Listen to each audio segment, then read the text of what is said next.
સ્થાનિક સ્વરાજ્યની ચૂંટણી 2026 પોલીસ જવાનોનું પોસ્ટલ બેલેટથી મતદાન. છોટાઉદેપુર જિલ્લામાં યોજાનારી જિલ્લા અને તાલુકા પંચાયત સામાન્ય ચૂંટણી 2026ને ધ્યાનમાં રાખી ચૂંટણી પ્રક્રિયા તેજ ગતિએ આગળ વધી રહી છે.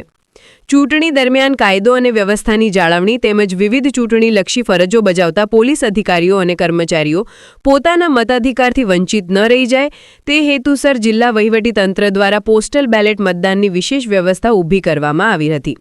આ અંતર્ગત બોડેલી સેવા સદન તેમજ છોટાઉદેપુર પોલીસ હેડક્વાર્ટર ખાતે મતદાન ફેલિસિટેશન સેન્ટરો કાર્યરત કરવામાં આવ્યા હતા, જ્યાં જીઆરડીસી, હોમગાર્ડ તથા પોલીસ જવાનોએ ઉત્સાહપૂર્વક પોસ્ટલ બેલેટ દ્વારા મતદાન કર્યું હતું. મોટી સંખ્યામાં પોલીસ કર્મીઓએ શિસ્તબદ્ધ રીતે મતદાન પ્રક્રિયામાં ભાગ લઈને પોતાના લોકશાહી અધિકારનો ઉપયોગ કર્યો હતો. આ સમગ્ર પ્રક્રિયા પારદર્શક અને સુવ્યવસ્થિત રીતે પૂર્ણ કરવામાં આવી હોવાનું વહીવટીતંત્ર દ્વારા જણાવાયું છે.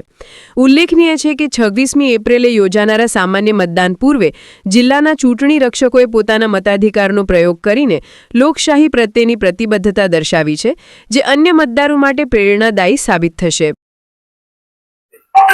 આજ રોજ તારીખ 23 એપ્રિલના રોજ છોટાઉદેપુર જિલ્લા ખાતે પોલીસ અધિકારી કર્મચારીઓ, જીઆરડી, હોમગાર્ડ જવાનો, પોલીસના લગત અન્ય તમામ સંલગ્ન બ્રાન્ચોનો આજે પોસ્ટલ બેલેટથી એસપી કચેરી ખાતે અને બોડેલી તાલુકા સેવા સદન ખાતે મતદાન ચાલી રહ્યું છે.